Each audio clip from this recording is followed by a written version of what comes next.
Welcome to She Said Homestead, the podcast that explores homesteading from a range of perspectives. We're Sage and Mickayla, two homesteaders, each with unique experiences, properties, and future goals for our homesteads. We're discussing various homesteading topics, sharing our personal experiences as women working full-time who are managing homesteads as well, and shining a light on the stories of other inspiring homesteaders. Before we dive in, be sure to hit that subscribe button so you never miss an episode. And if you enjoy our podcast, please consider leaving a review. It really helps us grow and share these homesteading stories with even more people. Hey guys, welcome back to the podcast. I am Mickayla from Calico Cow Acres. And I'm Sage from Terra Nova Acres, and we are both homesteaders in Western North Carolina. Today we are going to be talking about a much anticipated topic, I'm sure, because we were supposed to do it last week and we didn't. We are going to be talking about the cost of homesteading. And when I say that, I mean we are breaking down every possible thing we can think of in this episode, and then the next episode is going to be a part 2. We're deep diving into what homesteading costs. But before we get into the topic, what have you been up to this week? I have been trying to kick it into gear. It is the beginning of February when we're recording this, and I have noticed that the pasture is starting to green up and the lilacs are starting to bud out, and it's giving me signs that I need to get my stuff together and finish my winter to-do list so that I can be prepared when spring hits, because that's the busiest season for me. So I got through burning a brush pile in the front yard that I've been wanting to do for a while because it's sitting on top of where I want to expand the flower garden into. So that felt good to get done. And then I also started more seeds. I blocked up, so I stored everything in soil blocks. So I upgraded them from smaller soil blocks to bigger blocks. That's what I mean by blocking up. Blocked up some of my brassicas, started more brassicas, and I've been just staring at my Lisianthus because they take a while to germinate. And I'm like, are you making me be patient, or did you fail? Do I need to reseed this? So I don't know. I don't know how they're gonna go. I might start some more Lisianthus seeds tonight. I was looking into them, and what I was reading said that they grow the most in their root systems and stuff until you put them out, and then they start to grow above ground, which terrifies me because I'm gonna be like, are these growing at all? Interesting. You'll have to let me know how that goes. I need to start mine still. They took a while. I started mine last year in January and kept them in 2-inch soil blocks until I transplanted them after first frost. So they do pretty okay in containers for a while, but they really go crazy when you transplant them outside. So you're expanding your flower garden more than we already did? You already did? You guys helped me with the first half of my front yard, which is directly in front of my house. And then on the, the east side of the driveway, right in front of that hay barn. Yep. That spot used to be grass, and I am going to convert that into more beds because it's not enough space for what I want to grow. Are you doing in-ground beds over there? Yes. Yeah, those will be in-ground because that space is flat. And so I don't have to do what I did with the other side, which is essentially terracing it with those raised beds. I vaguely remember you mentioning this now, but I forgot completely. Any part of my front yard that was grass, I am trying my best to convert into a flower garden because I just don't want to maintain it. That's fair. I mean, I don't blame you at all. It's a lot of work. I don't have to mow, but if I did, I don't even have to mow when I'm trying to convert things to not be something I have to mow, because it takes Taylor a whole night every week in the summer, twice a week sometimes, because it grows so fast. Right. Especially the kids do. My trade-off last year was, okay, the grass needs to get maintained in the pasture. I can either buy a riding lawnmower or I can get sheep. And I got sheep. So I have a tiny little push mower to maintain what I can't get the sheep to graze, and a weed eater, and that's part of why I really don't like mowing. I'm really hoping to be able to get a bagger for our mower this year so that I can have Taylor collect all of the clippings so that I don't have to go rake them up all around the property and put them on the garden, because if I have to do that, it's not happening. And I would really like to have that material to like make the chickens, have the chickens make me compost this year. Yeah, that's a great way to add nitrogen. The first year that I was here, when there was a lawnmower on the property, I was raking up cuttings from the pasture in the middle of summer, and it was not a fun experience. No. Shall I ask you how your week was now?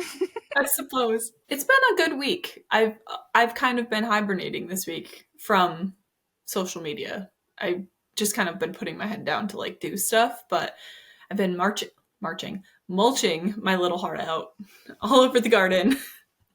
I'm so sick of cardboard, so sick of looking at it, so sick of taking tape off of it. We've got a lot of pathways mulched, not even half of them, but a lot of them. I cleaned my house for the first time in a long time.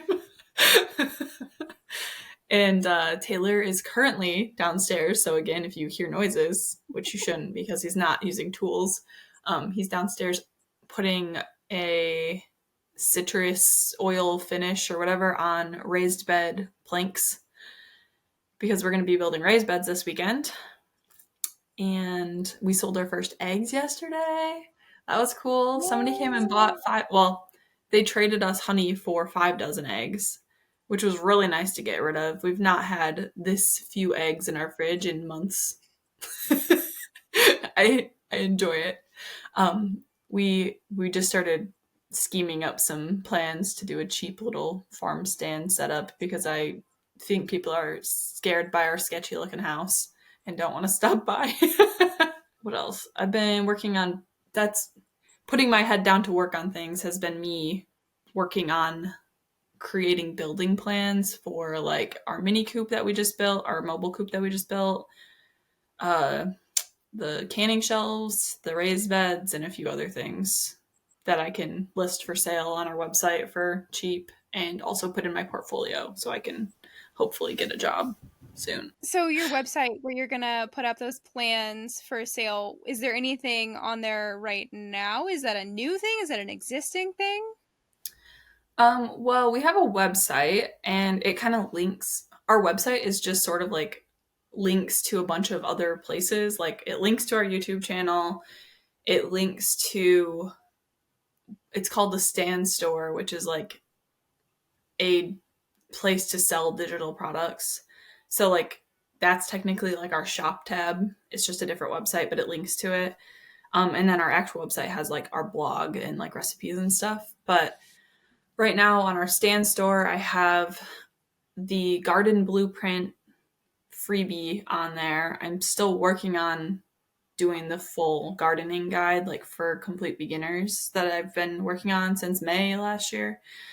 And I also have I have like an Excel or a Google Sheets file that I use to like plan our whole garden, and it's got like a seed catalog in it and all of the layouts of our beds and every single seed that we like, seed variety that we have, and like when to plant them, the calendar and all that kind of stuff. That's on there for sale for like $15 or something.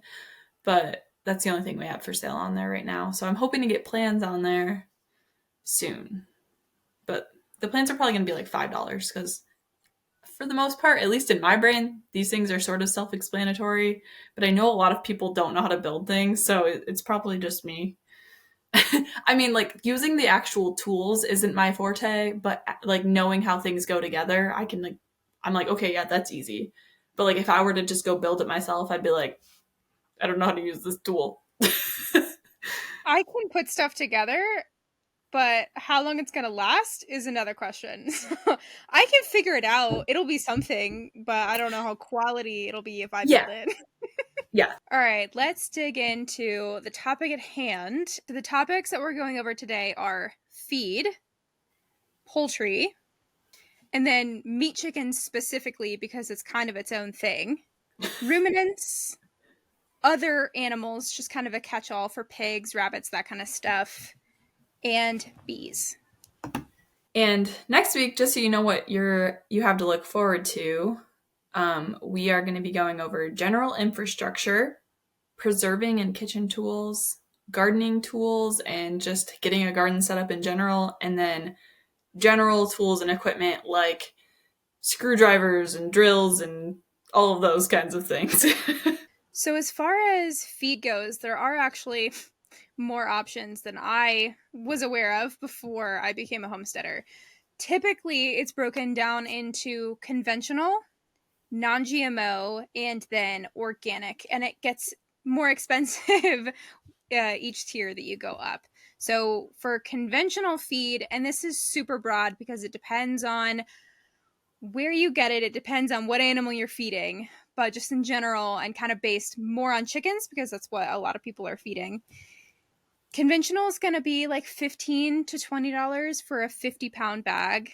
If you don't have a ton of chickens, maybe you're not buying in 50-pound bags, but that's an easy standard to go off of. And then non-GMO is going to be like 20, 25, so a little bit more expensive, but not crazy. And then organic is generally going to be twice as expensive as your conventional, so that's somewhere in the neighborhood of $35 for a 50-pound bag.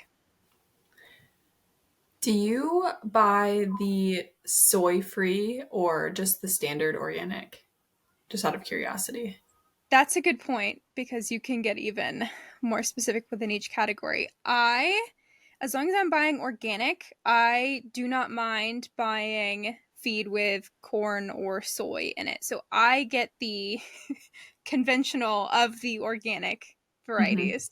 When I get it from the feed store, I just specify the normal organic layer.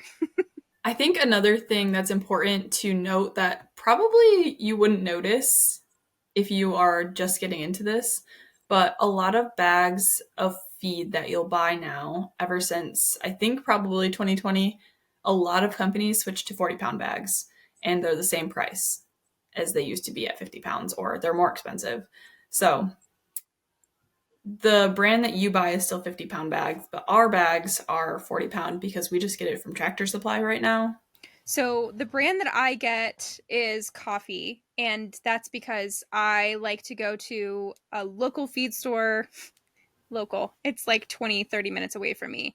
That's where I go for my feed because they have better prices and I like their organic options better. I can do custom orders through them for coffee products that they can source kind of once a month. And so it gives me more flexibility with what's available, and honestly, they have it at a better price. And then I'm supporting a small business that is locally owned, which I care about. That's definitely something we want to do in the future. I just have a really hard time with it. I need to call them and figure out what to get because we have roosters and we have ducks, and I don't want to have multiple types of feed for my chickens or my birds in general. So we need an all flock feed. And looking at that brand specifically, coffee, they don't have an all flock feed for layers. They have a duck feed and they have a chicken feed. So I need to call them and figure that out. But I also think that their price list isn't up to date on their website because they have them listed at $24 a bag. So the price listed on the coffee website is not going to be the price from the mill that I get it at. So I go to, it's called Silver Mill. If you're north of Asheville or around the Asheville area, check them out. I like going there. But it's going to be different than the price at Silver Mill because they're putting in labor and time and they're paying shipping and all this other stuff. Yeah. So things get added on to that. And if you want to order it custom through them, then there is kind of an extra upcharge on that too. So yeah, it's not going to be the price listed on the coffee website to get it through them. I also know that when you, through coffee specifically, you can order directly to your home, but you have to pay all the shipping costs at that point. And I think that adds up a lot too. But it might even out or still be worth it, depending on what you're getting, if you're buying in bulk, like if you're buying pallets worth or the tote bags, like I think they're 1,000-pound tote bags, you definitely save money if you buy in bulk, which you have to have money to do that. So, I haven't been in the position to do that at this point, but maybe in the future. Right. So when it comes to buying in bulk, it depends on who you buy from. Sometimes people will make you buy 2,000 pounds, which is a full tote. Sometimes they will give you a discount for a half tote, which is 1,000 pounds. But if you're buying cracked grain, which is what this is, you really need to be able to go through it within 3 months because it's going to lose its nutritional value. So I could, if I really wanted to, probably buy in bulk, but I wouldn't be able to use it up before it expires, essentially. So that's why I haven't. Also, if I were to order it to me, I don't have a way to get it off of the truck. Because I've also looked into ordering from New Country Organics, because I know that you can have that delivered to you too, but I don't have a way to get it off the truck. And sometimes you can order basically the service to get it off the truck, but then that's more money. And so it just hasn't made sense. I just go buy my 50-pound bags like once a month and I'm done with it. I know our Tractor Supply here, they will let you order even if you're not buying it. I don't know for sure what brand. Like I know that they'll let you have feed ordered in bulk to their store on pallets, and then they will load it with their forklift onto a trailer for you. And that's not tote bags, but that's like pallets of 50-pound bags or 40-pound bags. So that's definitely something to look into if you have the means to do that, but you just kind of got to talk to people. Yeah. Another way to save money if you are looking to try to stretch your chicken feed and you can't buy in bulk is to soak it and or ferment it. If you do that, in theory, you can save 20% on your feed. So you can feed them 20% less if you ferment it for like 3 days than if you were to just give it to them dry. I found that 80% might be not quite enough.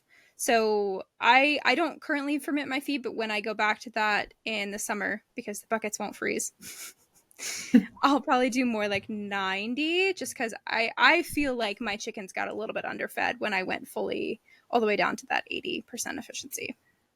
Yeah. Honestly, for me, we soak our feed when I can remember to get the system going, I ferment it. But typically, I usually just scoop it, soak it in hot water for like 15 minutes in the morning. So it's all like, mush instead of dry. And then I give it to them. And especially right now, because I put warm water in it and then it will get them nice and toasty in the morning. But I think that they like the soaked and fermented feed a lot more than they like the dry feed. So they tend to eat more of it. Like they want it. They like it more. So we go through like the same amount when we do it. Interesting. And I know even if you don't have the time or sometimes the memory to be able to set it up to ferment it for 3 days before you feed it to them, even just soaking it, I think helps maintain the volume because feed is dusty. Like there's a lot of crumbs and things that they're not able to get if it's not wet and sort of sticking together. Mm-hmm. Okay, so another thing that you need for your animals is hay and or straw. Depending on what animals you have is going to determine whether you need hay, straw, or both because they have different purposes. They're usually, in my experience, around the same price. Typically, though, it seems like hay, because it is usually used for actual food source, it's more expensive than straw because straw is usually just bedding. A bale of hay from Tractor Supply is going to run you $15 to $25 depending on the type of hay that it is. And a bale of straw is going to be around $12 at Tractor Supply. In my experience, you can get They call it hay. I'm not sure if it's hay or straw, honestly. It looks more like hay. But at Lowe's, our local Lowe's has hay bales for like $5. And they're the same size as the ones at Tractor Supply. So if we're going to get conventional hay, we usually get it at Lowe's because it's so much cheaper. And we're just using it for bedding. But if you want to get it from a local feed store, it's going to run you about $12. And then you can usually find it a lot cheaper if you try and look locally around you from neighbors or just people in your area. It's going to cost you about $6 to $10 for a square bale. I know that our neighbors sell unsprayed hay in large round bales for $40. So it really is going to depend on where you are, I think. Right. If I didn't live in a rural community and I didn't have a neighbor who was able to sell me hay, I would be spending a whole lot more. And there are different tiers when it comes to the quality of hay, too. Horse hay is going to be a lot more expensive than hay that you can feed to cows or sheep. And you can even get down into single grass variety hay bales. Like you'll see Timothy hay all the time. And so that's going to be what's going to run you the most, is when you get into horse quality hay and or single varieties. Some people, for reasons that I don't quite understand, get real fancy with their hay. I also think that it's similar to the feed, where if you're buying it in bulk, you can usually get either like delivery discounts or discounts on the actual bales. If you get round bales, it's typically cheaper for the amount you're getting than it would be if you're getting square bales, but then you also have to have a way to move it. So like we have access to our neighbor's hay for $40 a round bale, but we don't have a tractor to move it, so we can't get it. And like we could technically probably have them bring it here for us, but then we wouldn't be able to like move it around the property. Like where it goes is where it stays. I'm just picturing you pushing a round bale around your property. It wouldn't be the first time I've done that. And the last time I did that, I was probably like 13 trying to do that in our neighbor's field. And then I got yelled at for messing with their hay. So let's not talk about that. Another thing is, it can be really challenging to find unsprayed hay. I know that when I have gone to the feed store and I've asked them, they typically don't know. They don't know if it's been sprayed or if it hasn't been, and they don't know what it's been sprayed with, if it has been sprayed with anything. Yeah. So finding a neighbor in your community or finding someone on Craigslist where you can talk to the person who grew it and who cut it and baled it is going to be probably your best bet for a reliable source of unsprayed hay, and you're probably going to save money going to a person instead of a business. Yeah, I also feel like even doing the Craigslist or Facebook Marketplace route is kind of a toss-up on whether or not they're going to be honest with you. So like if you can find someone that you know, or someone you know knows, or somebody who's going to be like a neighbor that you will see again at some point, that if they lie to you and it kills your whole garden or whatever, you're like, hey, I think that that's probably the best route. Somebody that you trust, because somebody on Craigslist can say, yeah, this isn't sprayed, but maybe they just want to charge you more for it. So just be cautious with that. For those of you who are wondering kind of what the difference is for uses between hay and straw, straw has a much higher carbon content than hay does. So that's typically, well, for one, it's typically cheaper, and that's why it's used for bedding, because it's the waste product of grains. Mm-hmm. And it's better for bedding because typically with bedding, you're trying to offset all the nitrogen that's in the manure from whatever animal. And so straw is the go-to for bedding, and then hay is the go-to for feeding animals because it's just dry grass. Yeah. We were using hay from Lowe's as bedding at first because that was the cheapest thing we could find. And we recently got straw, and I like the straw so much better for the bedding. It stinks so, like, it takes a lot longer for it to start smelling bad, and it feels cozier in there for them. Like it's smaller pieces, and I don't know. It's definitely a better bedding material. All right, are you ready to move on to egg layers and general poultry? I'm ready. You can get chickens at a bunch of different ages, and that is chicks, a poult, or full adults. And depending on where you're going to get them, they're going to be different costs, and depending on their breed, they're going to be a different cost. So chicks usually range from $4 to $7. The more rare kinds might be a little bit more than that. Poults are going to cost you about $25 to $30, and an adult will cost you about $15 to $20. Basically, the cost of them is going to kind of depend on how close they are to laying you eggs, if that makes sense. So the further away they are from laying you eggs, or if they're past their prime, they're going to be cheaper. If they're in their prime egg laying, or they're about to start laying, they're going to be a little bit more expensive because you don't have to put as much time into them before they start giving you eggs. Right. I mean, it's a lot cheaper comparatively to order chicks, but then you have to feed them for 3-4 months. You have to keep them alive for 3-4 months. You have to invest in the brooder setup to get them to that age. And so there's other costs that factor into that, even though the animal itself is cheaper. Something that really threw me off that I never expected to be so expensive is the chick heating plates. I don't know why something that's like a 10 by 10 square is so expensive. That just really threw me when they're like $100. Yeah, I know. I have 2 of them. Me too. It's ridiculous. The chick heating plate is definitely something, if you're not having your chickens hatch their own chicks and take care of them from a young age, if you're hatching your own chicks or you're ordering them as chicks, you need to have a brooder heater of some sort, whether it's a lamp or the heating plates. The heating plates are a lot safer for everyone involved. You're going to need a brooder to put them in, and that can be a Tupperware storage container if you want, or you can build a brooder. It's up to you.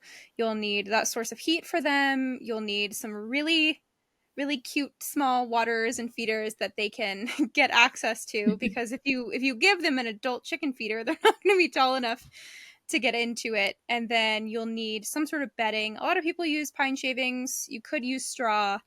And then also, when they're that tiny, and if they are on pine shavings, I do like to give them freeze choice grit too, so that they can process what they're eating. So you have a brooder that you built or bought from someone? I can't remember. The brooder that I have is one that I built. It's basically cut up plywood, and it fits together with grooves so that it can be taken apart and stored flat, which is a huge deal. It's a huge space saver. Not that I've taken it apart since I've gotten it, because I've had so many iterations of chicks come through, but I think I will be breaking it apart this year after I get chicks. But that one wasn't exorbitantly expensive. It was a couple $100 because it's a few pieces of plywood, it's a few framing pieces of wood, and some hardware cloth. Nothing crazy there. So to people listening, you have to kind of take into account the setup that you want for the frequency that you're going to use it. Sage uses hers on a yearly basis at this point, or multiple times a year at this point, right? Yeah, I mean, the first year I used it for 4 different batches of animals, 3 batches of chickens, and then 1 batch of turkeys. And then this last year I used it for 3 batches of chickens. Again, this year, upcoming year, this 2024 season, I'll hopefully only be getting 1 batch for layers. I won't be getting any meat birds. So I've already used it 7, almost 8 times in 2 years. And so like our plans, we don't plan to get chickens every single year at this point. So we didn't want to spend a bunch of money or invest. We wanted to invest as little money into a brooder setup as possible because they aren't in it for very long. So what we did was just got 2 of the biggest kiddie pools you can get, like the big blue plastic ones. They're like $7 each. So we spent like $15 on them. And we just flipped one upside down on top of the other and zip tied them together and cut a hole, like a big hole in the lid one. so we could see them and that they got air and everything. And that's it. That's all we did. And we used it's like pine horse pellet bedding. It's like $7 for a massive bag of it. And we liked that better than pine shavings, but we use that for our cat litter anyway. So we already have to buy it. So it was just more convenient for us. That is convenient. That is an awesome, cost-effective brooder setup. I don't think I realized that that's what you did, but that's really cool. So yeah, for the bedding, the pine shavings that are commonly available at Tractor Supply are going to run you like $6. And then it sounds like you were using something that you already had in the house. You didn't have to go out of your way to buy it. And so that's a great way to handle it. And the feeders and waters that you're going to get specifically for those chicks are not going to be expensive. They're like $5, and the waters are typically compatible with like a mason jar. You just screw that on top. So nothing there is exorbitantly expensive, but like you were talking about earlier, the heat plates are an investment. And if you want to, you can use a heat lamp. Those are much cheaper if the heating plates are cost prohibitive to you. I think a heat lamp runs $20 last time I bought one. I think that if you are going to use a heat lamp, I would highly recommend you don't keep them in your house, because there have been many fires started by those. Not only do they kill the chicks, they could also start your house on fire. So it's a little bit dangerous. Yeah, that's why it was worth it to me to invest in the heating plates. I just didn't want to mess with it. Well, like with the cats, they like to knock things over, and I mean, we try to keep them away from the chicks anyway. We had them in the basement, but I just not messing with that. Fire terrifies me. And then when they get older, when they outgrow the brooder, they are going to need some sort of coop. So the coop that I actually have a few, but the main coop that I have is a mobile coop. It is Justin Rhodes Chickshaw 2.0. That's the plans that I use to build that. I didn't build it. Someone else built it for me, but that's beside the point. And that runs about $900. I did build that when wood prices were real expensive a couple years ago, so maybe that's come back down, but it's still an investment. I do also have a coop that is attached to the barn and was here when I moved in, and then there's also another stationary coop that I inherited because someone was trying to just get rid of theirs. So I do have a couple others, and I do use them for various things, but the mobile coop is the only one that I bought, that I invested in. That $900, just to clarify for everyone, that doesn't include your net around it, right? It's just the coop itself. Correct. It is just the physical coop. We'll talk about nets and stuff a little bit later. Okay. I just wanted to make sure. So our coop, our big coop, is not anybody else's design. We just had the area that we wanted it in. We knew that like exactly what we wanted, and we designed it ourselves and built it. I started off keeping track of how much it cost, and then it took us like the whole year to build it, because it was such an undertaking. So I completely lost track. But if I had to guess, I would guess in the range of $3,000 to $5,000. It's a huge coop. It's a huge area. It was a lot of money. But we had to do like real concrete footings because we just get so much flooding here. We wanted to like build it so it lasts. Every other structure on our property is rotten because we get so much flooding here. So we really wanted to invest in it and build it very nicely. We're not like completely done with it yet, so it's still going to cost a little bit more money, but the parts that aren't done are more for us. Like we're doing a deck off of the back of it because it's in our garden. So that's for us. We did just build a little A-frame mobile coop, which is like completely self-contained. So we don't technically need a movable net or anything, like any sort of fencing around it for our roosters, so they can just be inside of it. And that, I just calculated the cost of that if we had to buy everything from scratch for it, and it was around $275. So I feel like that was a good option. I don't think you could fit more than 3 chickens in it as is, but if you modified the design a little bit, I bet you could probably fit 5 or 6 in there comfortably. But at that point, I'd probably want to let them out into a netted area because you wouldn't have enough space to like have them in a run. And then I guess I didn't write this down on our list, but something else that we did temporarily while we were building our coop was we got IBC totes and turned those into duck and chicken coops and that would work really well for a small flock. Those cost us $80 each. We just cut the cage in half and drilled holes in them and then like put hardware cloth on them so that they were like protected. I stapled them from the inside. Yeah, like $80 for a chicken coop. It didn't have a run attached to it. We put it inside of a run. So that's something you have to factor in, but that was definitely the cheapest thing we've done. So your main coop, the big one, the one that costs somewhere between $3,000 and $5,000, how many chickens can fit in there though? Because it's a big area. I honestly have no clue how many you could fit in there, but you could fit way, way more than we have in there. Like, I would say you could probably fit 30 plus, maybe up to like 50 chickens in there easily. Because our run is really big too. That's included in that cost. We have a 16-foot by 40-foot run. So we wanted them to have a lot of space, and I think we accomplished it. Like, it's a massive structure, and it's exactly what we needed. So it was a lot of money, but it was worth it.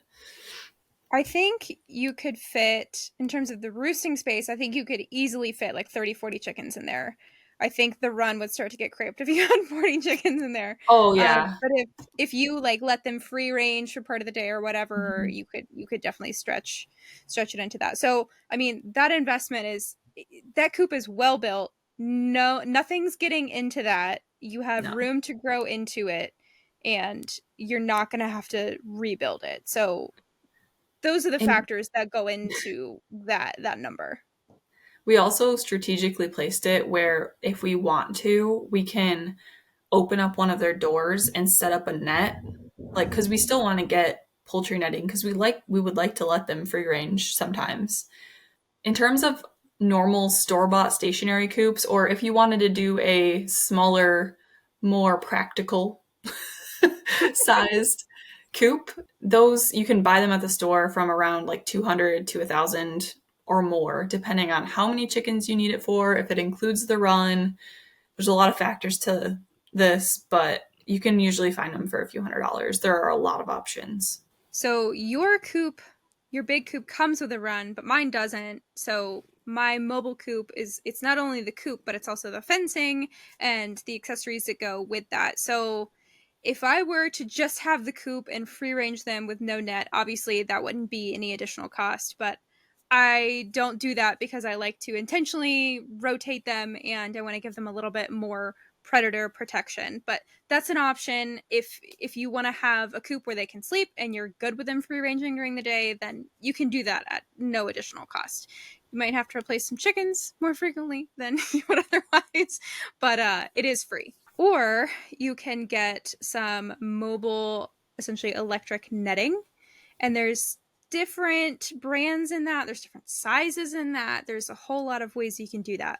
But typically, what a lot of people use and what I use is the Premier one, and it's going to be a chicken net, I think is the official name. They have different heights. I like the 4-foot tall one because it's harder for them to get over.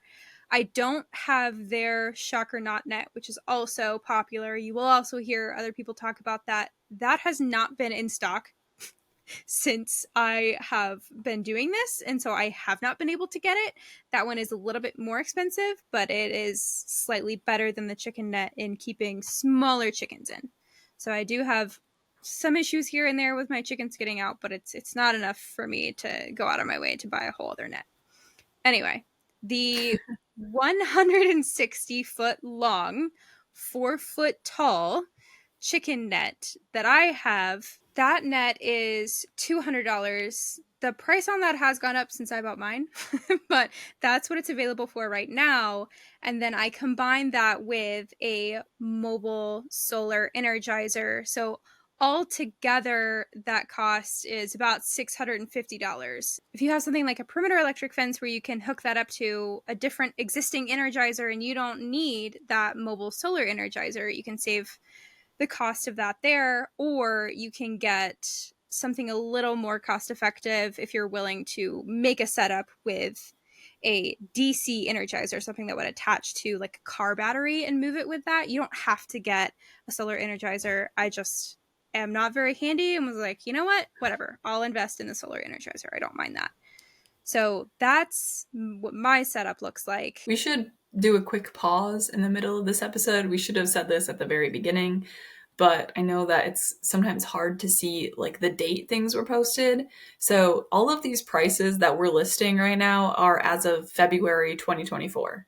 They're probably going to go up in the future, unfortunately. So if you're watching this and it's not 2024 anymore, look these prices up because they're probably more now. If you have a permanent run, or if you want to make a permanent run, the price is going to be all over the place depending on what you need.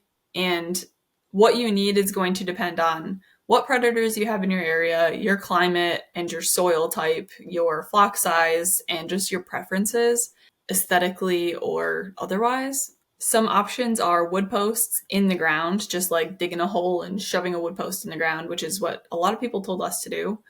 Concrete footings, which is what we did because we get flooding. You could do the chain link fence metal structures around a smaller coop. Those are actually really cheap. They're only a few $100s on Amazon. I'm sure you can get them elsewhere too. You could do a cattle panel type of structure to use as a run, especially in the winter, to like cover it up and have that as like an enclosed area for them to be in. Or you can use T-posts. And then as far as the actual fencing, you could use hardware cloth or chicken wire. Chicken wire is not really something I would recommend as your main fencing because the solution for chicken wire is keeping the chickens in, not keeping predators out, is what you'll hear people say. Hardware cloth, that's what we went with. We did 1/2-inch hardware cloth all around our entire massive run. And I actually have the prices here. So as of this morning when I looked at this, a 4-foot by 100-foot roll of 1/2-inch hardware cloth is going to be anywhere from $100 to $220, depending on where you get it. Amazon, it's $106. Tractor Supply or Lowe's, it's about $200 to $220. If you want to get chicken wire, and that's 4-foot by 150-foot, that's going to cost you $70 to $100. So it's a lot cheaper, but it's not cheap enough that I would put my flock at risk because think about how much it's going to cost you to replace your entire flock if you lose them to something. We did chicken wire on the roof of our run to save money because we didn't want to have to buy a whole nother roll of hardware cloth for it. So we're confident enough in our coop that when they're closed in there at night, nothing's going to crawl in and get to them like from the top. So that doesn't worry me. So we were okay with chicken wire, but the rest of it's hardware cloth. And then your feed cost for your chickens is obviously going to vary just depending on what you choose to feed them, like we talked about earlier. But in general, a good rule of thumb is that a layer chicken, will eat about 1/4 pound of feed per bird per day. So that's a good place to start. If you feel like that's not enough, then you can feed them a little bit more. If you feel like they're eating too much grain and they're not free ranging enough, which sometimes I feel like that, I cut them back a little bit, then you can feed them less. Obviously, if they have access to more land where they can free range more, you can save a little bit of money on feed. And like we talked about, you can soak it or ferment it to save a little bit. So how much you feed them is going to depend on multiple factors. Do you have an estimate of like how much feed you go through for your chickens a week or a month or whatever? Yes, I go through one 50-pound bag per week, more or less, for my 30 chickens. Okay. We go through about almost a 40-pound bags. Like we don't fully go through it. It's mostly gone every week with 3 roosters, 13 hens, and 5 ducks. But the ducks do eat more. It makes sense. Your bag's a little bit bigger and you have a little bit more birds than me. Yeah. And then there's a couple other things that you want to make available for them. I like to give my chickens free choice Grit and oyster shells, I'm not always great about keeping up with that. But for the oyster shells, it's going to be about $17 for a 50-pound bag. It's really not a lot, and that will last me like a year. I mean, to go through a 50-pound bag of oyster shell is a lot.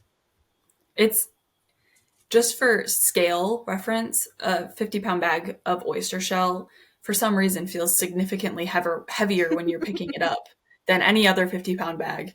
But it fills almost a 5-gallon bucket. So that's what we get to. And we have not gone through even a third of it in the last few months. So hopefully it'll last a while. And grit is a little bit more expensive. I've seen it for like $7 for a tiny little bag at Tractor Supply. So I don't get my grit from Tractor Supply. It is also in some feeds, depending on what you get. They will put a little bit of grit to help your chickens digest it. And they can also rummage around and find some small rocks if you do let them free range. So again, that one's gonna kind of depend, but grit is basically just small rocks. That's what they eat to help them digest their food in their gizzard first. That's one of their first stages of digestion for food. So having grit available just helps them be a little bit more efficient in digesting the food that they do get. Yeah, we have pretty gritty soil, so we don't give them grit. We did when they were chicks in their little pool, but we don't now because we let them out enough, and just the soil in there is like gritty. They do fine. And then there's the feeders and waterers. Now, you can just feed them on the ground if you don't want to buy a feeder at all. That is a free option. And those are going to vary pretty widely depending on what you get. If you only have a few chickens and you don't need a really large trough or you don't need a really large waterer, then you can spend, $5-10 and that'll get them exactly what they need. But they do also have some much larger equipment. I know Premier One sells huge feeding troughs for like meat birds, but if you had a ton of layers, I mean, I have 30. I'm a little bit guilty of that. There are larger setups that you can buy, but they do get expensive. I think some of the feeders that they sell in there are like $70. I'm definitely not going to be spraying for any of those anytime soon. And then the 5-gallon waters and things like that can get up to $50-ish. I like to put water in winter in a rubber pan so that it's easy to knock the ice out. So I keep a lot of those rubber pans on hand, and those are like $10. They're great as feeders or as waterers. You can use them for grit too, for oyster shells, whatever you want to. But in general, for a flock that's not huge, you can find feeders and waterers for $10-15 to suit your needs. I will also add that if you have room for a size up your waterer, do it, because having to fill up the waterer like multiple times a day is the most frustrating thing. And I might just be saying that because I have ducks and they just splash the water everywhere. But yeah, if you can size up your water, do it, because it's like one less task you have to do every single day. If you can stretch it for a couple days, that's really nice. We also, we don't have this yet. This is going to be part of our big coop, but we are going to be doing an IBC tote watering system for ours. So we're just going to get another IBC tote. We make sure that they had food grade products in them. Last time we got them, they had barbecue sauce in them and they had already been cleaned out. So that was $80. And then PVC is really, really cheap. That's like $10 for, I think, 10 feet of it, or it's like $6 for 10 feet of it. The watering nipples or cups that you can get, we have the cups because we have ducks, but that's like $10 for a package of those. If you need multiple packages, depending on how many birds you have, it'll be like $20. So overall, like $100 for a huge watering system that you don't really have to mess with often. And then in a pinch, and I'm currently using multiple of these for multiple purposes, but seed starting trays, like just the 10 by 20 trays, those make amazing waterers and amazing feeders. If you don't want to spend a lot of money, they're like $5. Whenever I buy the $5 trays, they last about 2 weeks and then I crack them. I mean, I have them from Bootstrap, but I bought them in bulk so that they were cheaper. That's what I did at the end of last season. And then another thing we're going to be doing in our big coop is a gutter feeder. So basically we're going to take 2 chains and hang them from the underneath side of our coop because our coop's raised off the ground. We're going to take a gutter and put the end caps on it and call it a feeder. And we're just going to like pour all of their food in it. That way they're more spread out so they're not in like a ball of chicken all trying to eat out of one small area. And I think it will work well for our soaked feed because I can easily like pour it in there. But in case you were wondering how much those cost, the gutters themselves, they're like 10 feet long.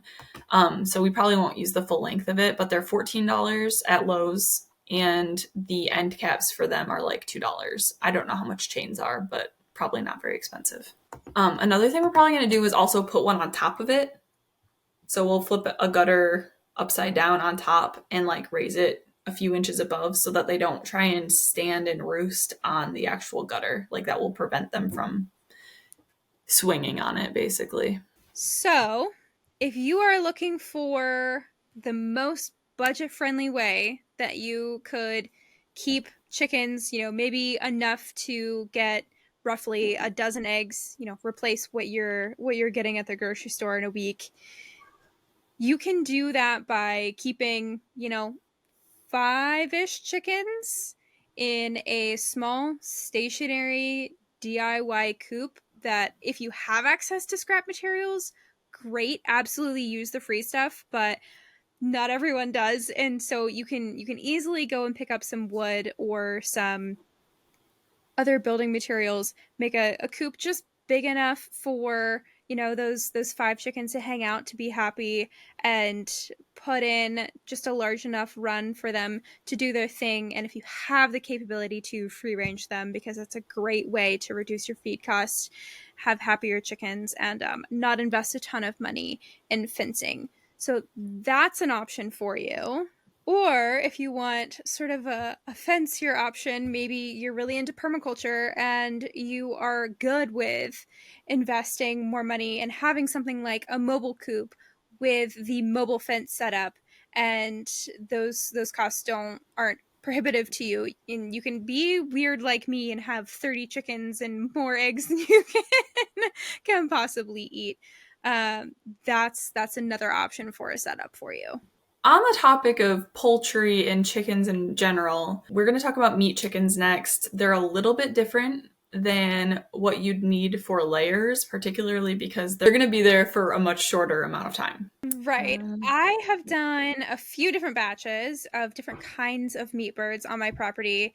And in general, it's not that different depending on the breed. A lot of people do Cornish, some people do Red Rangers too. I've done both. You can even get really fancy with it and do something like a Bresse chicken, Bresse. It's a fancy French chicken that's like gourmet.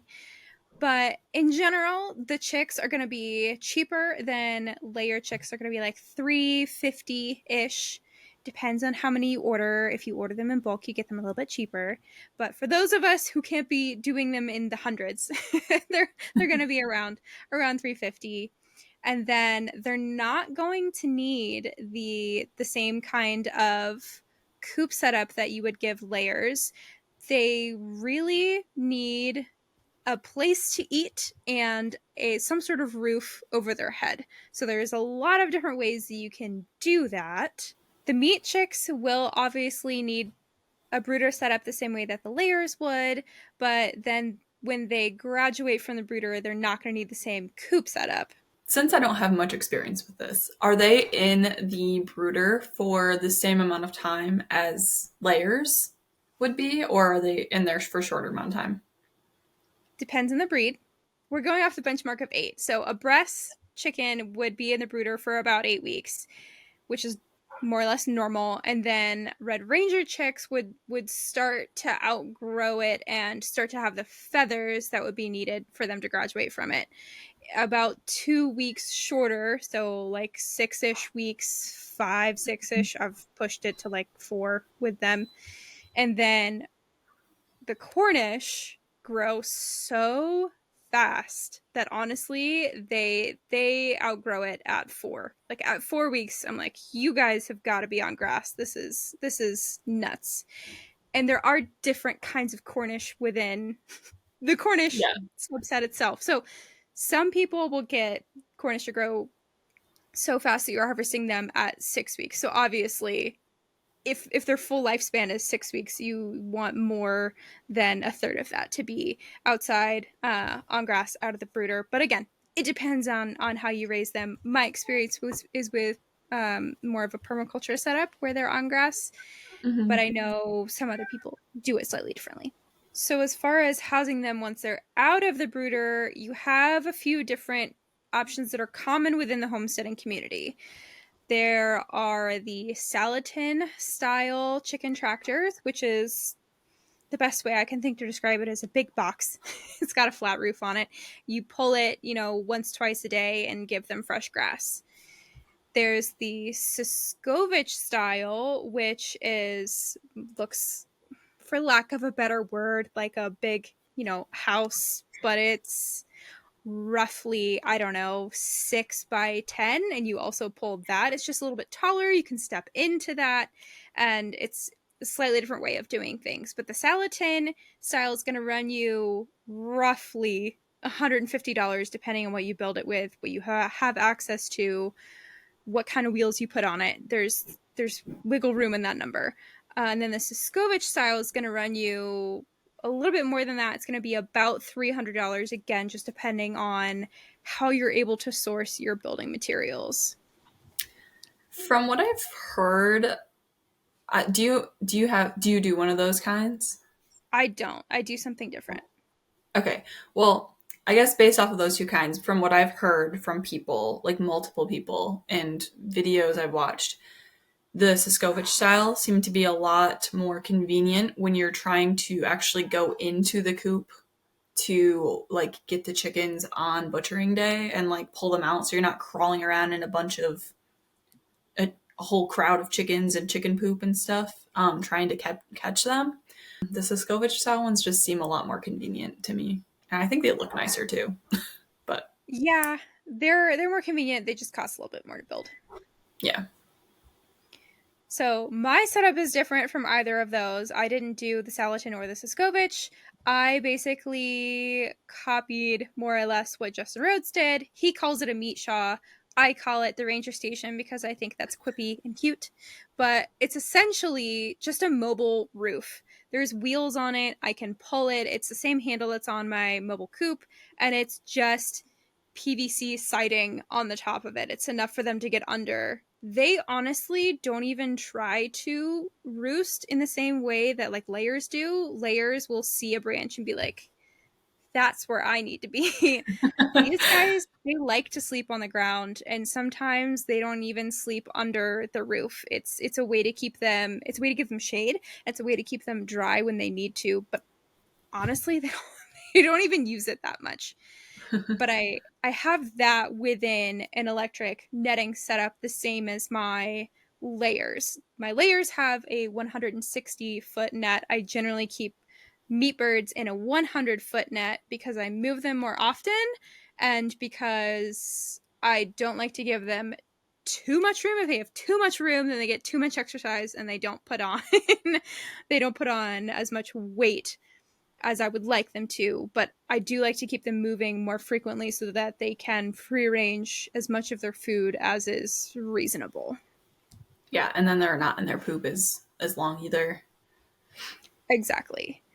So the setup that I have, that Ranger Station, cost me approximately $150 to put together because it's basically just wood framing, some PVC siding, some wheels and a handle. It's not complicated. And then that electric netting with the Energizer, when I bought it, was about $500. I'm sure that's a more expensive setup now. But again, if you have other nets for example, I don't need an energizer for my layers and an energizer for my meat birds. If I put them side by side, I can link the nets together and work off of that same energizer.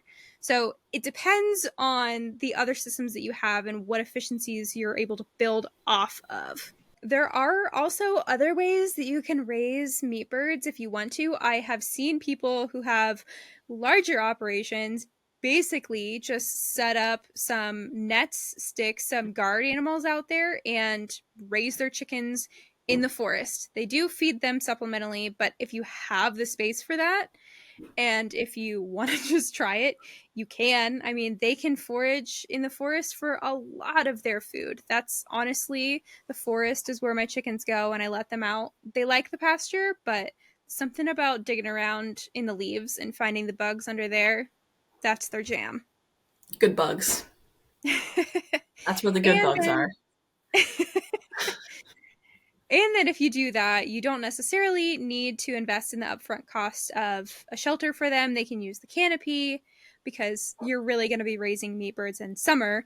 I'm sure people raise them in the winter, but it just makes a little more sense to do it in the warmer seasons for food and other reasons. And then another option, if you have a designated building on your property that maybe you're not using for anything else and it's just there, you could stick them in there. For example, if I weren't using my run-in shed that I keep the sheep in and I didn't need it for storage, I could honestly throw up a little gate on the front of that and raise birds in there if I didn't have the land to let them go range around on the pasture. If I weren't in that position and I just needed to raise them in a building on feed because that's what I could do, that's another possibility. Yeah, I would definitely say that would be my last resort because I feel like the birds just wouldn't be as healthy. But, you know, that's what you got to work with. That's what you got. Some people don't have forests. Yeah, not everyone has land. Not everyone has forests. Not the same things aren't going to work for everybody. But if you already have that building on your property and you're just repurposing it, that would be free. And if you happen to have spare forest and you've already got fencing up, that would also be another free option. I've never seen anyone go out of their way to invest in those setups if they have the opportunity to do the Soskovich or the Salatin style setups and run them on grass. As far as feed goes for meat birds, they are definitely going to eat more than layers. That is for sure. But it's only for a short period of time. It's for a shorter period of time, but when you're feeding us a flock of chickens 15 pounds of food, you're like, all right, this is getting expensive. When are you getting harvested? And again, it's going to depend on what you choose to feed them. If you do it organic, it's going to be more expensive. Believe me, I know. And you're going to feed them probably a different kind of food than you would your layers. Typically, a lot of people have their layers on layer feed, which makes sense. A lot of people have their meat birds on a broiler feed or a grower feed, something like that, which is going to be a little bit more expensive because it's higher in protein, and things that are higher in protein are just a little bit more expensive to source. So, in my experience, I have done both Cornish and I have done Red Rangers. And the way that I do it, when it all shakes out, the birds are about $15 for a 5-pound chicken for Cornish. They're about $18 for a 4.5-pound chicken for a Red Ranger. And I don't have experience personally with breast chickens, but I actually know someone, their family raises them and sells them, and those end up costing more because you have to raise them for longer.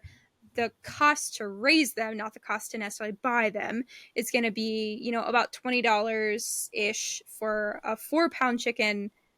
But because they're not as aggressive at eating as the Cornish, you can feed them more on scraps. They can sort of, find other sources for their food because they don't eat as much per day. So depends on how frugal you really care to be. But in general, that's the breakdown for the different popular breeds. I will also say, I think that it's pretty standard that if you are not the one raising it, but if you're trying to buy a chicken, a pasture raised chicken or whatever, like at our farmer's market, I think it's like $5 to $7 a pound, or for the Cornish cross, it's about $7 a pound, I would say. So you're going to pay like almost upwards of $30 for a 5-pound bird. In terms of the waters and feeders, again, you can feed them on the ground if you want to. That's totally free. But just because people are typically raising somewhere between 25 and 50 birds at a time, and because they do eat a lot, they do drink a lot, especially as they get older, that's where some of the larger equipment needs come in. The meat birds have been the driver for me to buy my 5-gallon water. I wouldn't have one otherwise, but when I don't have meat birds, that gets to go to the layers. But that's where I have my $50 water that I would not have bought otherwise. And I do like to feed them in the rubber pans because you do have to spread the feed out when you have that many chickens in one place, or else they fight over it. And so it wouldn't work for me to feed the meat birds in the same way that I feed the layers. And then you have to harvest them. It's not just raising them. So you're probably going to need a chicken plucker. You don't have to do that. You can pluck them by hand. It takes a really, really long time. But if you're only doing a handful of them, maybe it doesn't make sense for you to rent or buy a plucker. If you're going to rent a chicken plucker, depending on who you can find to rent it from, it's probably going to run you somewhere between $50 and $75. If you're going to buy one, the price for that varies. There are industrial size, larger pluckers that you can even put turkeys in, or there are sort of the bare minimum pluckers. So anywhere between $350 and $800 if you're going to invest in the actual plucker itself instead of renting it from someone.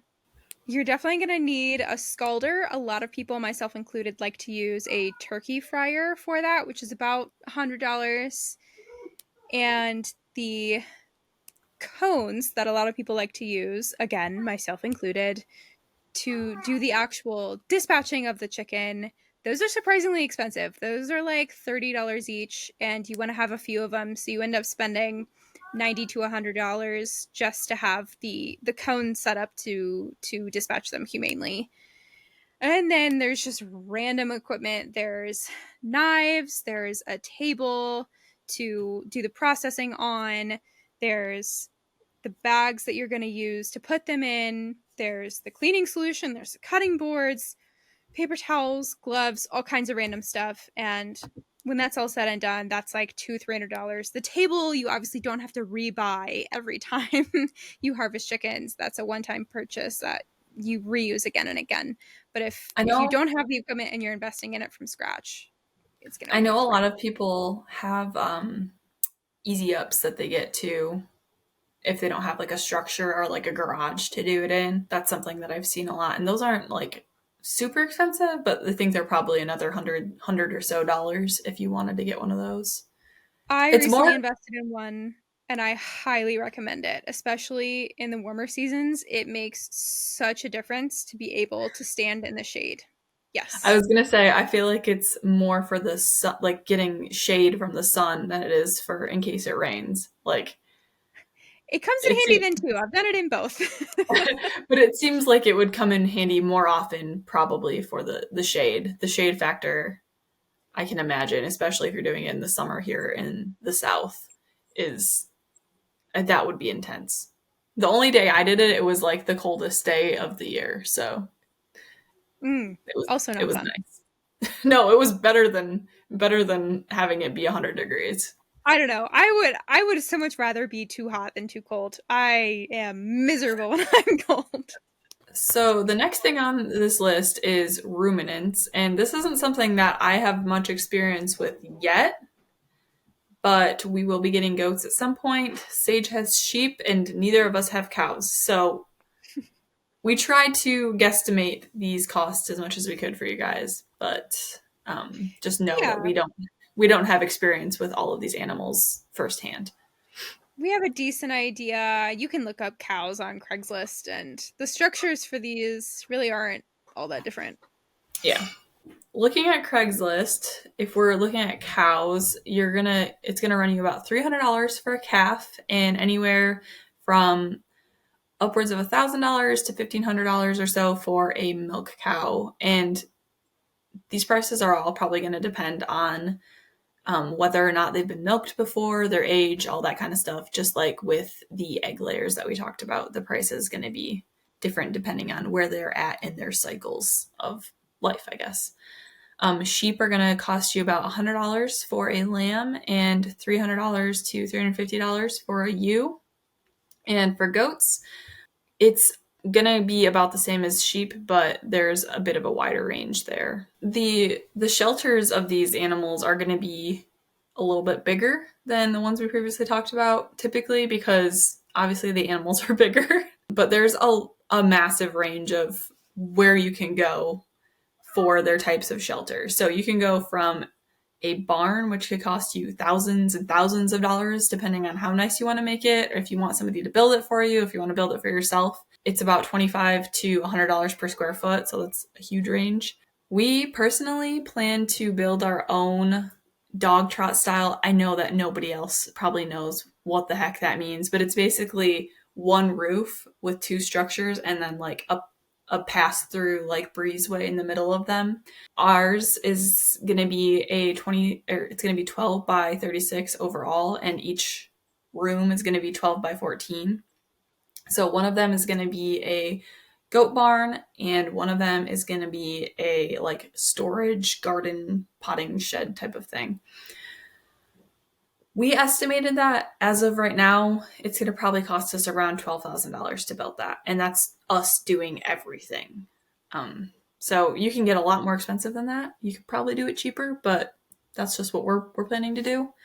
You could do a run-in shed, which would cost you $1,000 to do it yourself. It could cost you $2,000, maybe more if you buy it from the store. And then mobile shelters are always going to be the cheapest things that you could do because they are usually lightweight and they try to use like less materials, and those could cost you around $200 to $500. Yeah, I was honestly surprised how little it cost me to build a mobile sheep shelter, especially after sort of the sticker shock of the mobile chicken coop. I was like, oh no, I have another animal. What am I getting myself into? But that one was only like $150. It's pretty simple, and it seems to be the same general structure as what a lot of people use for a mobile sheep or goat shelter, which is a 2x4 wood base with wheels on one side so you can pick it up, drag it, and then some more wood supports on the sides, and then the actual vertical part of it is just cattle panels that are bent into an arch, so they sit inside the wood supports, and then throw a tarp on it, zip tie it on there, call it good. Now, when I built mine, I did not reinforce it very well, and the wind blew it over, so I have to redo it. But honestly, I feel like I know what I'm doing now a little bit better, and I can make it a little sturdier. So along with a shelter for these animals, fencing is going to be a really, really big thing for them. That's probably the most important thing for these kinds of animals if I had to put my opinion in there, especially goats. Single strand electric fencing, I don't know if you can use that for goats. I know that you can use that for the cows. Is that what you use for your sheep, Sage? Yes, yeah. The sheep will stay in a single strand electric fence if I keep it nice and hot. If they learn that it's maybe not going to hurt them that much, then they'll test it. I have been shocked by everything that I keep my animals in. I promise. That's going to run you like $500 to $1,000, the single strand.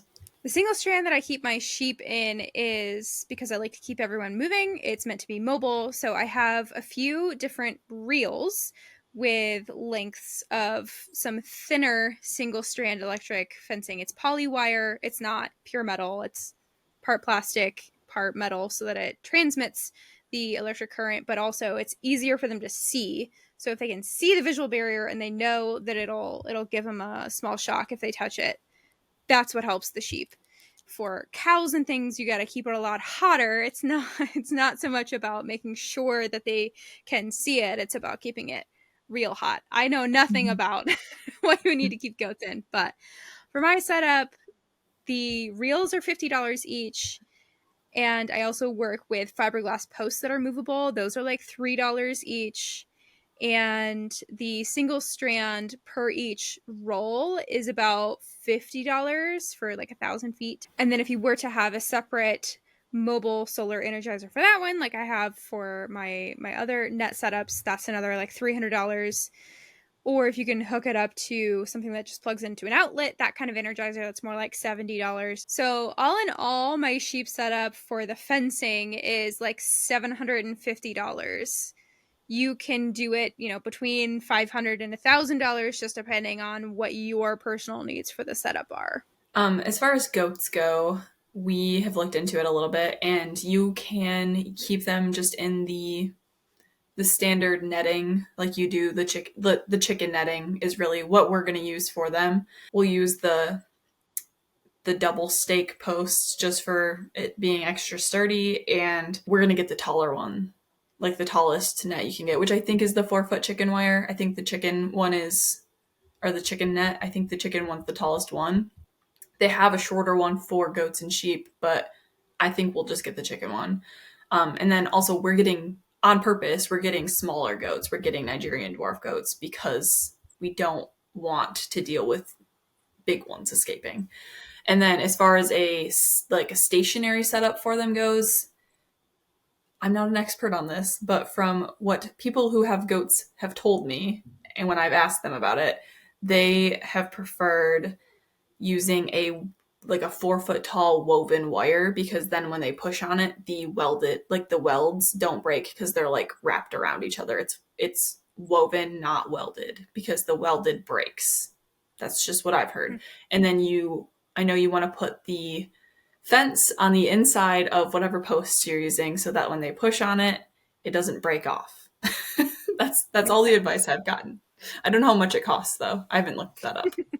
I'm sure it's not cheap. We're going to start with probably just the netting and moving them around, but we do want to have an area like our coop that we can just have that be their area if we don't, for some reason, have the ability to move them for a couple weeks at a time, or if we have somebody watching them that we don't want to make them have to move them around and babysit them like that.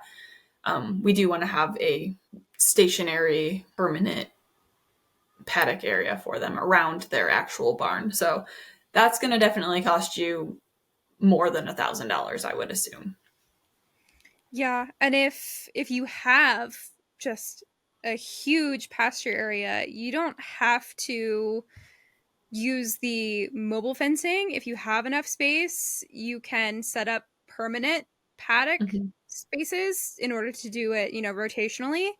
I don't have enough space to do that, so I don't do that. But you can also invest in the infrastructure to do that. Now, that is going to vary incredibly widely based on how much area you have to fence. But that's in the thousands of dollars for sure. Oh, yeah. That's one of the biggest investments you'll make on your property. Other than buildings, I would say that's probably the second most expensive thing that you'll ever do on your property if you fence the entire thing. Depending on how big it is. Confirm. I mean, our entire property is technically fenced, but it's all really, really old and torn apart and broken, but we have rotten posts all over the place. All right, what's next? Milking stanchions. This is not something that I have experience with yet, but we will be building one at some point. For smaller animals like sheep or goats, it's going to cost you probably $75 to $100 around there to DIY a milking stanchion. There are plenty of plans on Pinterest or Etsy or whatever that you can find to build them. And then it's probably going to cost you a couple $100 or more if you just buy one from the store. And for cows, DIYing one, I don't know that you can buy a store-bought version of a milking stanchion for cows. I'm sure you can. They sound really expensive. I couldn't find any. I could find locking head pieces that you can get, so that you can keep them stationary. But I was not able to find anywhere that sells, like Premier One sells a metal milking stanchion for sheep and goats. I couldn't find anywhere that had a full milking stanchion setup, pre-made, that you could just buy for cows. It seems like a very niche thing. Like you might be able to find them at like somewhere that's like a specialty place, maybe, but it makes sense that they'd only sell like parts and pieces of them, and then you kind of have to DIY it because it's probably really dependent on your setup for like how you're milking them, I would assume, and like what area you have to do it in. So DIYing one's going to cost you probably $150 to $300 or so. And if you are going to machine milk, that's going to cost you a couple $100 up to around $600. Or you can milk by hand, get some nice workouts for your wrists. And that is free. I think it probably, depending on how many animals you're milking, hand milking might actually take less time if you're only doing like one or two animals, because then you don't have to go through the entire process of cleaning the machine, because I do think you have to clean them every single time and like sanitize them. And that sounds like a lot of work. And it sounds like it's going to take a few minutes. So if you have a lot of animals to milk, the machine might be a better route. But if you just have a few, I think hand would probably be the better option. And then something else that you need to think about is you're going to need jars or containers to store your milk in. Depending on how much you're milking, how many animals you're milking, you might need an extra fridge to keep that milk in before you process it. You might need an extra freezer to keep milk and or butter or other dairy products that you make in the freezer. Specifically butter. And then milking, like cleaning supplies for all the milking stuff, potential medication type things, like I don't know what it's called, but like the Synergy company, they have like things that you can use to dry up your milk cow that you like squirt into their udder, and like there's iodine that you rub on them. So like things like that. And then potential cheese making supplies. You could get into a lot of that, but we're not going to get into that on this episode. That's going to be more of the next episode kitchen focus. But I think that covers pretty much the gist of the milking supplies. Do you have anything else to add? No, not really. Can't think of anything. Obviously, these animals need to eat, but thankfully they are grazers. They will graze your property, and that doesn't cost you any money. Something that you might have to take into consideration at first, depending on the quality of your property and like what's growing on it, you might need to take into consideration seed costs for seeding pastures with things that they like. I personally haven't had to do that yet. Sage, I think you've done that a little bit, but I don't know how much the seed costs for those kinds of things. Oof. I assume that it's not cheap because just grass seed in general is not cheap. Well, yeah, and it's also you're not seeding the area of a lawn, right? Like you're seeding a pasture. Yeah. You need a lot of seed. My pasture is basically all fescue, and the sheep don't really like it. So I have a whole stash of seed sitting actually in the other room that I'm getting ready to spread. Things like orchard grass and Kentucky bluegrass. The sheep, orchard grass must be like ice cream to them, because that is their jam. They love that stuff. So I made sure to get, I think I got like 25 pounds of it. Oh I my probably goodness. spent a couple $100 on seed. Seed, it's just crazy expensive. And then obviously they'll eat hay too, but we already talked about the cost of that. That's going to cost you around like $5, $10 to $25 a bale, depending on where you're sourcing it. Right. And it also depends on what season it is. So, for example, in summer, I don't really have to supplement my sheep with hay, but in the winter, I definitely do. Now, I'm in a situation where I am trying to get them to overgraze my pasture so that I can get the fescue down to the nubs, so that when I spread seed, the stuff that they will actually want will have a chance to grow. So I'm in a different situation this winter But speaking generally, if they don't have access to fresh forage, if they are strictly on hay because of the season, or you had to pull them off for some reason, depends on the animal. So a horse will eat about a half a square bale per day. A cow will eat more than that. They're like 3/4 of a square bale per day. And a sheep will eat about a fifth of a bale per day. And something else to consider in that number is if they are pregnant, if they are lactating, because usually if you have a ruminant, unless it's a horse, you probably have them for milk. So if it's in milk, and or if it's growing another animal inside of it, if it's pregnant, then it's going to have higher energy needs. So those are, again, loose general rules of thumb to go off of. Generally, if you have your animals on hay, you want to give them free access. You want to give them free choice. You want to give them however much they want to eat when it comes to hay. Grain's a different story, but you want to give them the ability to eat as much as they want in the hay feed. And then depending on the animal and depending on your choices in managing them, you might choose to supplement them with grain.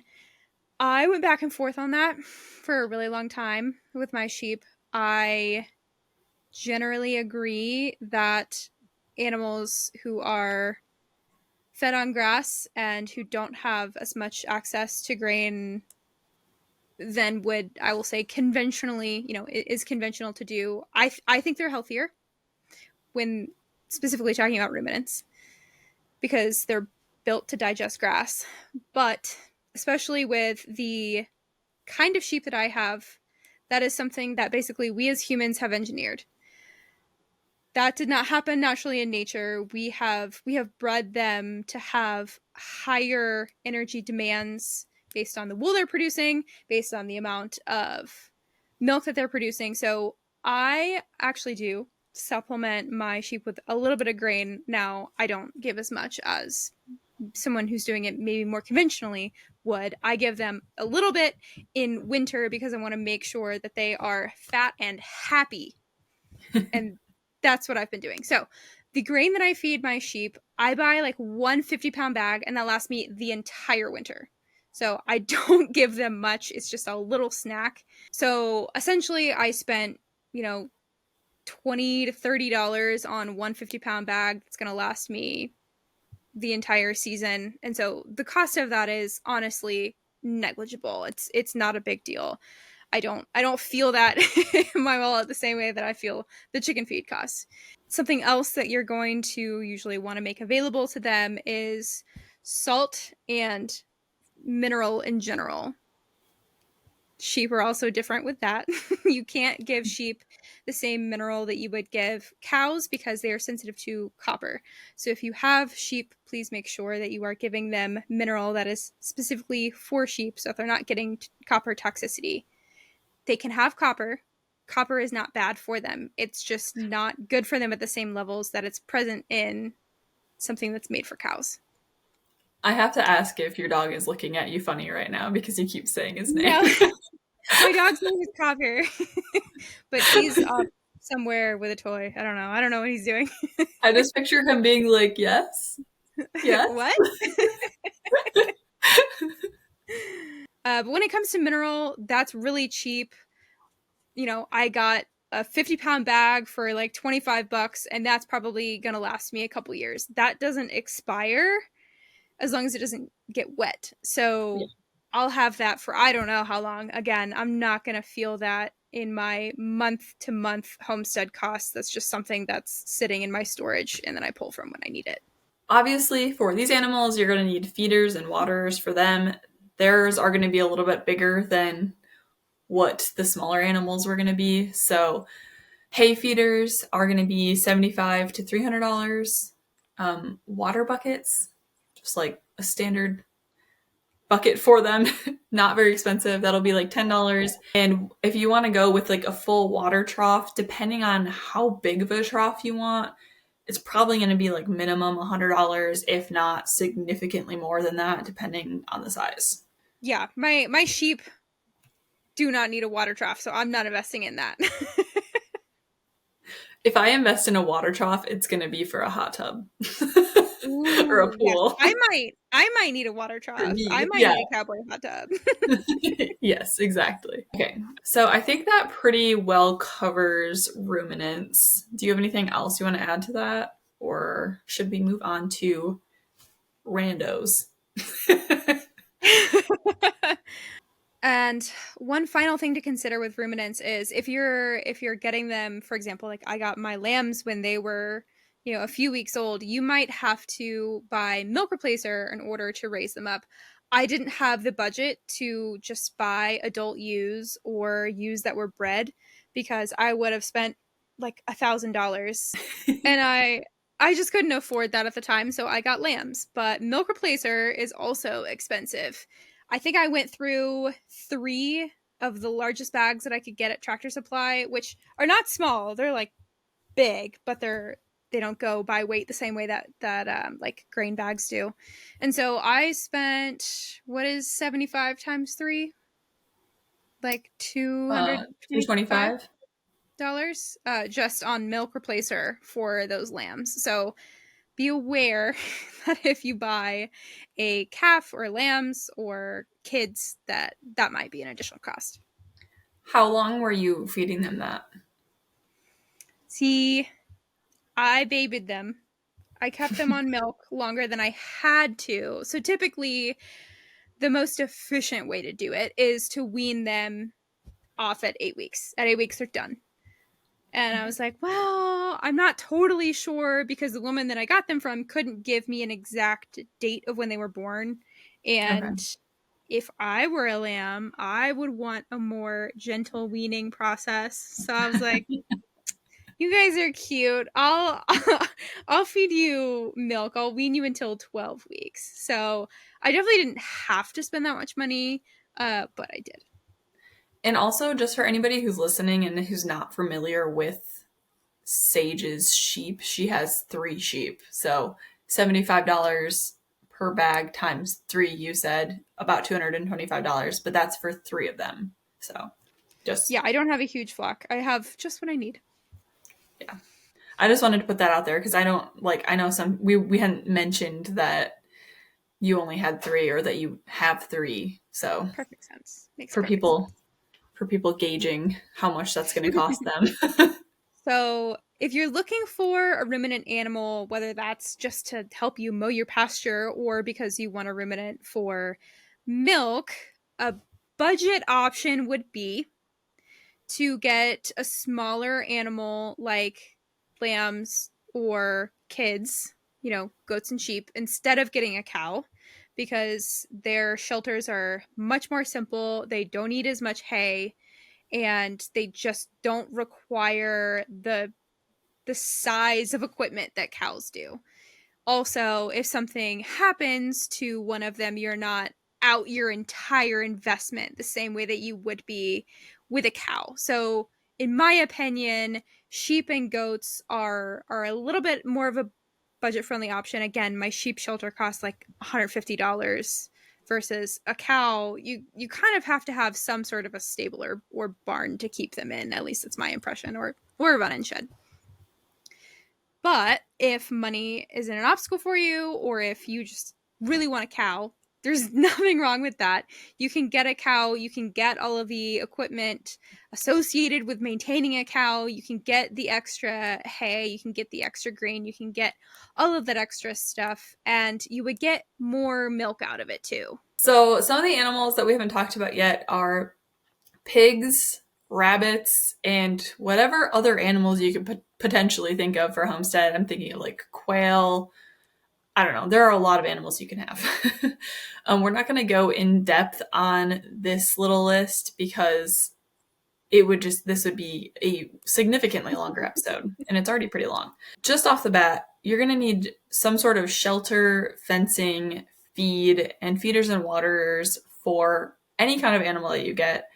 I know I'll just go into pigs really quick. So pigs, you can use the movable fencing, like the nets that we've talked about in the previous sections.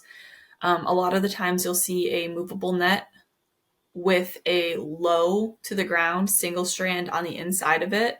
And then people will use just like a 55-gallon poly drum. They're like the blue 55-gallon barrels. And they just like put a float in them and a nipple on the outside. And then they put them in between the net and the hot wire so that your pigs don't knock it over. And then the feed is going to be a very similar cost, about $20 for conventional 50-pound bags or $35-ish for an organic bag. I've never had rabbits. My cousins had them growing up, but they're going to be a similar, if not cheaper cost than chickens. And we're not going to go in depth on those because neither of us have experience with them. So the fencing cost for pigs is going to be similar to any of the other electric netting or fencing that we talked about with the other animals. And the rabbits are going to live in a hutch. You can also do kind of a similar thing to a Siskovich style chicken setup for rabbits and move them around on grass if you want to do that. I've seen people do both.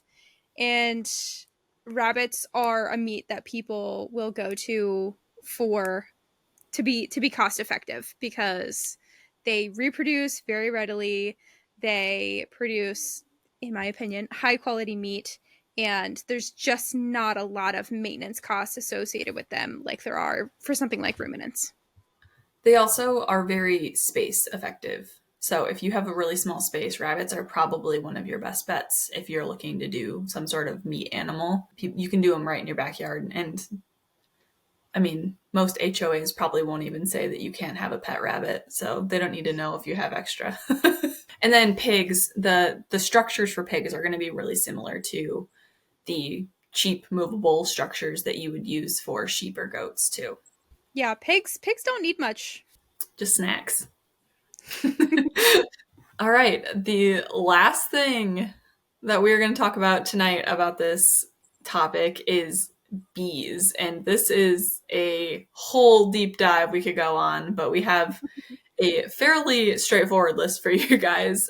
Sage has experience with bees. I will at some point in the future, but we haven't gotten into them yet. So you want to start with how much the actual bees cost? Yeah, there's a couple different ways that you can get your bees. You can set a trap. It's called a swarm trap, and you can try to catch them on your own. Or if you see a swarm on the side of the road and you're like, those could be my bees, you can shove them in a cardboard box and take them to your property.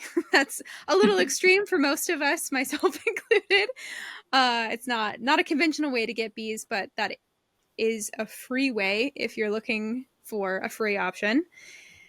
But the more common ways to get bees are either in a package or in something called a nuke, spelled N-U-C. I think it's short for nucleus colony, but everyone calls it nuke.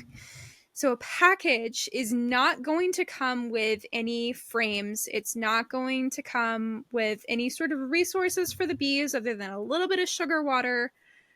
And so it's basically just a box of bees is what a package is. Versus a nuke, they're going to come with a few frames. It's going to be a slightly larger box, and they're going to have more resources. So the intention is that you can take the frames from that nuke and put them into your hive so that you're starting them off on a better foot. You're giving them a head start versus just emptying a package of bees into your beehive. The package of bees is going to be slightly less expensive. That starts around $150, and then the nuke is going to be slightly more expensive. It starts around $200. And then moving into hives, most people, especially in the United States, keep bees in Langstroth hives. So for most of us, that's going to be the beehive that we think of. It's the boxes stacked on top of each other that you see very commonly. They're typically painted white. Those are going to run you about $200 to $300 for a small and typical setup. It depends on how many boxes you get. It depends on if you get a deep box or a shallow box. It depends on a few different factors. But in general, you can get a decent setup for somewhere between $200 to $300. Not bad. There are a couple other types of hives. There are top bar hives and there are layens hives. A top bar hive is going to be harder to find. You're probably either going to have to build that yourself or find it on something more like Etsy where people have built it. It's not going to be commonly stocked at bee supply stores in the same way that the Langstroth hive would. Maybe you have a cool bee supply store by you who happens to stock them, but if not, the top bar hive is going to start at about $300. It is more expensive typically than the Langstroth just because it's not stocked as frequently, and so it's going to be a little bit more expensive just because it's a little more rare. Lay-ins hives, I don't even know of a place that I could try to find that near me or anyone who sells it online other than one source from one guy who is the guy that I go to learn about bees from. So lay-ins hives are going to be somewhere between $300 to $500. And the only place that I know to buy them from also charges like $200 in shipping because it's expensive to ship a big heavy box. And so when it's all said and done, it ends up being more like $700, which is almost twice as expensive as the other options. But for me, I'm going to do that anyway, but I'm going to try to build it myself instead of shipping it from there. And I think I'm going to rope Taylor and Mickayla into helping me with that. We'll see.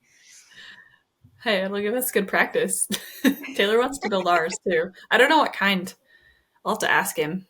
And then there are fencing considerations for bees. Now, everything else that we've talked about is to keep the animals in, right? But obviously, bees fly around, they do their thing. But there are animals that would love to get to their hives for their honey. So it is important to keep them in electric fencing. And if you can, it is really wise to get it rated for, I'll call it bear proofing, but it's really bear deterring. Yeah. Because that's really what you're going to contend with, especially if you're in a more rural area like me. I am definitely going to have to fence my hives to keep bears out. So I can capitalize on the existing electric fencing that I have. So it's not going to cost me anything else to get that set up. But if you didn't have electric fencing otherwise, if you didn't already have an energizer and that infrastructure in place, it would cost you about $400 to get that set up with an energizer that is strong enough to keep bears out, the T-posts, the insulators, and the just general fencing in order to get that done. It's very, very dependent on where you are too, because we don't have to worry about bears nearly as much as you do. I know that that's like a big thing up there in Asheville or near Asheville and in the mountains more, but like you're in the mountains, like within 45 minutes of us, and where we are, it's not really an issue as much anyway. I think there's like 2 bear sightings here. Like, good for you guys.